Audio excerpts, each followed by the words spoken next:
네, 안녕하세요. 여러분과 함께 흥미로운 이야기 속으로 떠나볼 시간입니다. 오늘은 우리에게 아주 익숙한 플랫폼이죠. 바로 넷플릭스인데요.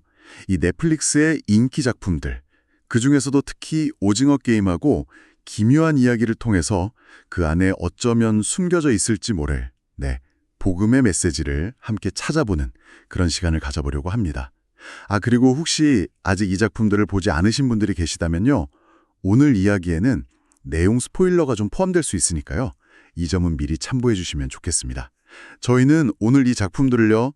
창조, 타락, 구속, 회복이라는 성경적인 세계관의 틀로 한번 들여다보려고 해요.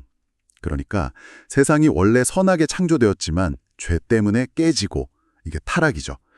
하지만 그럼에도 불구하고 구원의 길이 열리고 구속, 그리고 궁극적으로는 회복될 거라는 이 큰 그림 안에서 작품들을 살펴보는 거죠. 네, 정말 흥미로운 접근인 것 같아요. 사실 대중문화 속에서 이런 어떤 보편적인 진리의 조각들, 이런 걸 발견하는 건요. 때로는 주변 사람들, 특히 믿지 않는 분들과 신앙에 대해서 좀 자연스럽게 대화를 시작하는 그런 좋은 계기가 되기도 하더라고요. 물론 모든 이야기가 완벽하게 성경적이다 이렇게 말할 수는 없겠죠. 그래서 분별력이 꼭 필요하고요. 맞아요. 분별력 정말 중요하죠. 그럼 먼저 오징어 게임부터 시작해볼까요? 워낙 유명한 작품이라 다들 아시겠지만 정말 극한의 상황에서 엄청난 상금을 두고 목숨을 건 게임을 벌이는 사람들 이야기잖아요. 여기서 어떤 인간의 모습이 좀 보이셨나요? 가장 먼저 눈에 띄는 건 역시 그 인간의 죄성, 그리고 탐욕인 것 같아요. 성경에서도 로마서 3장 23절에 모든 사람이 죄를 범했다고 말하잖아요. 그런 현실을 아주 극명하게 보여주는 거죠. 돈 앞에서 그냥 무너져 내리는 인간의 존엄성이라든지 서로를 속이고 짓밟는 그런 모습들. 이건 정말 타락한 세상의 단면을 너무 적나라하게 보여줘서 좀 보기 힘들 정도였어요. 그렇죠. 보면서 마음이 참 어려웠는데 근데 또 그 절망적인 상황 속에서도 다른 모습들이 보이긴 하더라고요. 예를 들면 주인공 성기훈이 보여주는 어떤 연민 같은 거요. 특히 오일남 할아버지를 대하는 모습이라든지 아니면 강세벽을 향한 그 마지막 모습에서는 자기희생적인 면모까지도 좀 드러나잖아요. 네네. 요한복음 15장 13절에 친구를 위해 목숨을 버리면 이보다 더 큰 사랑이 없다고 하셨는데 딱 그 말씀이 떠오르는 그런 지점들이었죠. 물론 그 시스템 자체는 너무 부조리하지만 그 안에서도 어떻게든 인간적인 가치를 지키려는 그런 몸부림이랄까요? 그런 게 좀 보였어요. 근데 또 성기훈이라는 캐릭터가 완전한 영웅은 아니잖아요, 보면. 그의 행동에도 분명히 어떤 한계나 모순 같은 게 존재하죠. 바로 이런 지점에서 우리가 그냥 무비판적으로 감동적이다 이렇게만 받아들일 게 아니라 작품 속 메시지를 성경적인 가치관에 비춰서 잘 분별하는 그런 자세가 필요한 것 같습니다. 정말 좋은 지적이세요. 무조건적인 수용은 경계해야 한다는 말씀이시죠? 그럼 다음으로 기묘한 이야기로 넘어가 볼까요?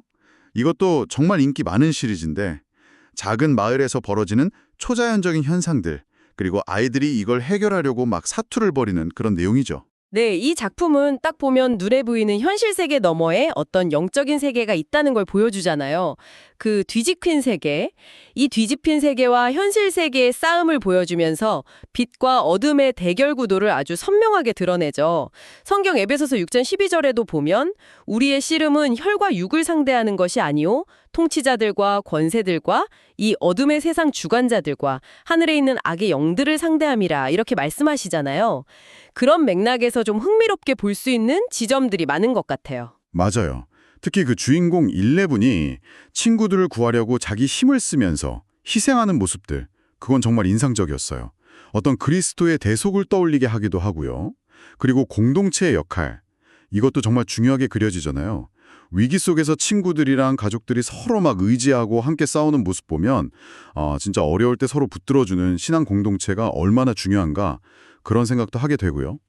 고린도전서 12장 말씀처럼요. 네, 맞습니다. 바로 그 공동체의 연대와 사랑이 어둠을 이기는 아주 중요한 힘으로 작용하는 거죠. 요한복음 1장 5절에 빛이 어둠에 비추되 어둠이 깨닫지 못하더라 하는 말씀처럼요. 하지만 여기서도 좀 주의할 점은 예를 들어 11의 그 초능력이라든지 아니면 뒤집힌 세계 같은 설정 자체는 사실 성경적인 세계관과는 좀 다른 판타지적인 요소들이잖아요. 그러니까 이걸 문자 그대로 다 받아들이기보다는 그 안에 담겨있는 어떤 상징적인 의미들, 예를 들면 말씀하신 희생이나 공동체의 가치 같은 것에 좀 더 주목해서 보면 좋겠다는 거죠. 네, 결국 두 작품 모두 어떻게 보면 인간의 어두운 면, 그러니까 타락이죠. 그리고 절망적인 현실을 보여주지만 동시에 그 안에서 피어나는 어떤 희생, 사랑, 연대 같은 가치들, 이건 또 구속의 실마리라고 볼 수도 있겠네요. 이런 것들을 발견하게 해준다는 거죠. 이게 바로 우리가 대중문화를 그냥 즐기기만 하는 게 아니라 분별력 있게 보면서도 그 속에서 하나님이 심어두신 어떤 일반 은총의 흔적들, 보편적인 진리의 조각들을 찾아낼 수 있는 이유가 아닐까 싶어요. 맞습니다. 가장 중요한 건 맹목적인 수용도 아니고 또 무조건적인 배척도 아닌 그 균형 잡힌 시각인 것 같아요. 세속적인 가치관하고 성경적인 진리를 잘 구분하면서 우리가 즐기는 이런 이야기들 속에서 어떻게 하면 더 깊은 의미를 발견하고 또 나눌 수 있을까? 이걸 고민하는 태도가 중요한 거죠. 그리고 이런 고민들이 사실 믿지 않은 친구들과 대화할 때도 되게 좋은 다리가 될 수 있거든요. 네, 오늘 저희는 오징어 게임과 기묘한 이야기라는 두 넷플릭스 작품을 통해서 죄성, 희생, 공동체, 그리고 선과 악 같은 주제들을 성경적인 관점에서 한번 살펴보았습니다. 네, 우리의 문화생활이 그냥 단순히 즐기는 데서 그치는 게 아니라 좀 더 깊은 의미를 발견하는 그런 여정이 될 수 있다는 것을 기억하시면 좋겠습니다. 마지막으로 여러분께 질문을 하나 드리고 싶네요. 여러분은 최근에 보신 영화나 드라마 아니면 어떤 이야기 속에서 아, 이건 정말 복음적인 통찰인데? 하고 이렇게 무릎을 탁 쳤던 순간이 있으셨나요? 네, 그 질문을 한번 마음에 품어보시면서 앞으로도 여러분이 만나는 다양한 이야기 속에서 빛나는 진리를 발견하는 그런 기쁨을 누리시기를 저희가 응원하겠습니다. 오늘 함께해 주셔서 정말 감사합니다.